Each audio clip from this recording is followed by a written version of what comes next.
कि महाराणा प्रताप के नाम पर ये लोग रोटी सेकने वाले लोग हैं। आरजेडी के लोगों का चरित्र रहा है 90 से 2005 का शासन देखिए आरजेडी का। लालू जी से अलग एक लकीर खींचने का काम किया था, लेकिन हम तो अभी देख रहे हैं कि उन्हीं के गोद में जाकर नीतीश कुमार जी बैठ गए हैं। कुछ निर्दोष सबको दंडित करने का काम किया।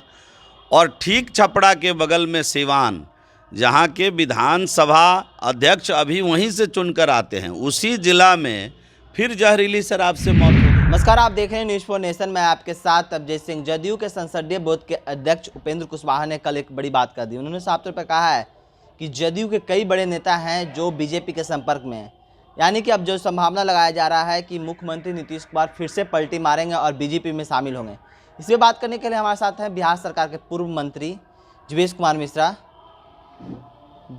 जदयू के संसदीय बोर्ड के अध्यक्ष उपेंद्र कुशवाहा वो कर रहे हैं कि जदयू के कई बड़े नेता बीजेपी के संपर्क में हैं। क्या लगता है फिर से नीतीश कुमार? ये तो उपेंद्र जी ही बताएंगे कि कौन लोग किसके संपर्क में है। इन विषयों में मुझे नहीं जाना है, लेकिन इतना तो तय है कि हमारे प्रदेश अध्यक्ष जी ने बहुत पहले एक बात कह दी थी कि नीतीश जी के लिए भारतीय जनता पार्टी में सभी दरवाजे बंद हो चुके हैं।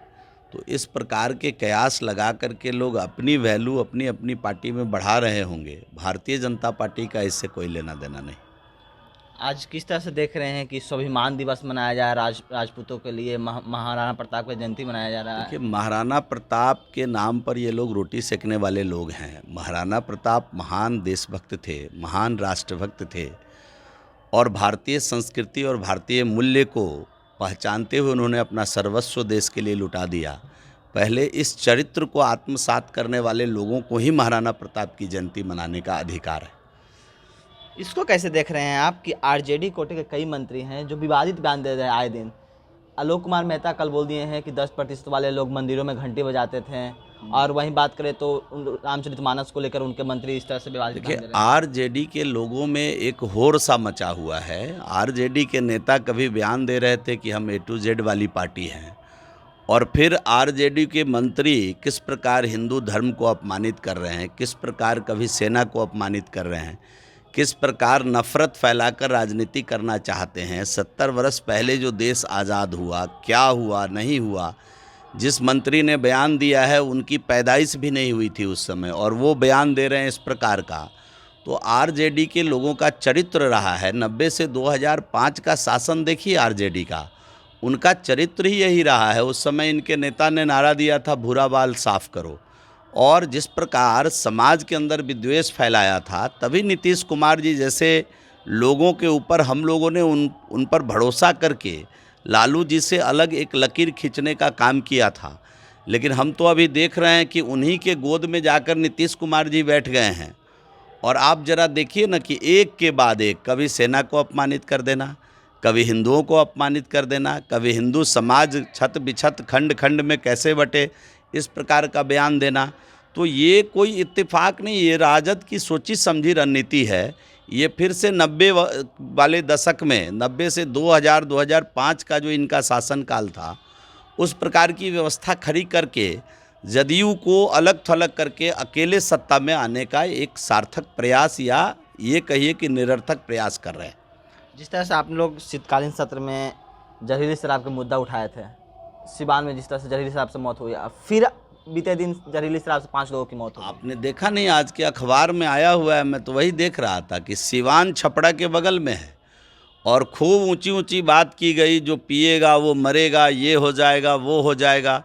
कुछ दिनों तक पुलिस कई जगह छापेमारी की, कुछ दोषी कुछ निर्दोष सबको दंडित करने का काम किया। और ठीक छपड़ा के बगल में सिवान, जहाँ के विधानसभा अध्यक्ष अभी वहीं से चुनकर आते हैं, उसी जिला में फिर जहरीली शराब से मौत हो गई, और कई लोग घायल हैं, हॉस्पिटल में इलाज ले रहे हैं। तो सरकार की जो पॉलिसी है शराबबंदी का, हम लोग शराबबंदी के पूर्ण समर्थन में, प्रतिपक्ष में होते हुए भी नीतीश कुमार जी की उस समय की जो सरकार थी महागठबंधन की, उसके इस निर्णय में साथ दिया था। भारतीय जनता पार्टी का अपना एक नीति है, सिद्धांत है, राष्ट्र हित में, राज्य हित में कोई भी फैसला अगर सरकार लेती है तो हम पक्ष में रहे विपक्ष में रहे, हम सरकार के साथ सदन में कदम से कदम मिलाकर चलते हैं। और शराबबंदी के पक्ष में भी हम लोगों ने मजबूती के साथ खड़े होकर के समर्थन किया था। लेकिन सरकार की जो तालिबानी पॉलिसी थी, जिसमें समय समय पर सुधार भी उन्होंने किया भारतीय जनता पार्टी के दबाव में, और आप देखे होइएगा कि इनकी पूरी जो पॉलिसी शराबबंदी की थी वो फेल है। कहीं कोई नियंत्रण नहीं है। कभी शराबबंदी को लेकर जो छापा लगाने पुलिस जा रहे हैं, उसको लेके अपराधी का मनोबल राजद के साथ जब से ये गए हैं, इतना मजबूत हो गया है अपराधियों का मनोबल कि कभी पुलिस वाले को ही लेके वो नदी में डुबा दे रहे हैं, कभी पुलिस बल पर हमला हो जा रहा है। अगर आप देखें तो केवल पिछले 1 महीने में पुलिस बल के ऊपर शराबबंदी के छापेमारी के दरमियान 10 से अधिक छोटे बड़े हमले हो चुके हैं। तो सरकार का इकबाल ख़त्म हो गया है। सरकार नाम की कोई चीज़ नहीं है। सुशासन की सरकार कुशासन की सरकार में बदल चुकी है। और जब हम लोग यही बात कहते हैं जंगल राज 3 शुरू हो गया, जिस प्रकार निरंकुश होकर समाज को तोड़ने वाला बयान इनके मंत्री दे रहे हैं, सेना के मनोबल को गिराने वाला बयान इनका मंत्री दे रहा है, हिंदुओं को अपमानित करने वाला बयान इनका मंत्री दे रहा है, ये तय है कि राष्ट्रीय जनता दल के लोग समाज में विद्वेष और नफरत फैलाकर सत्ता में टिके रहना चाहते हैं, बने रहना चाहते हैं। इस मंसूबे पर बिहार की महान जनता उनको सफल नहीं होने देगी। ये थे हमारे साथ बिहार सरकार के पूर्व मंत्री और बीजेपी के विधायक जीवेश कुमार मिश्र। उन्होंने तमाम सवालों को जवाब दिया। इस तमाम खबरों को बने रहे न्यूज़ 4 नेशन के साथ। नमस्कार।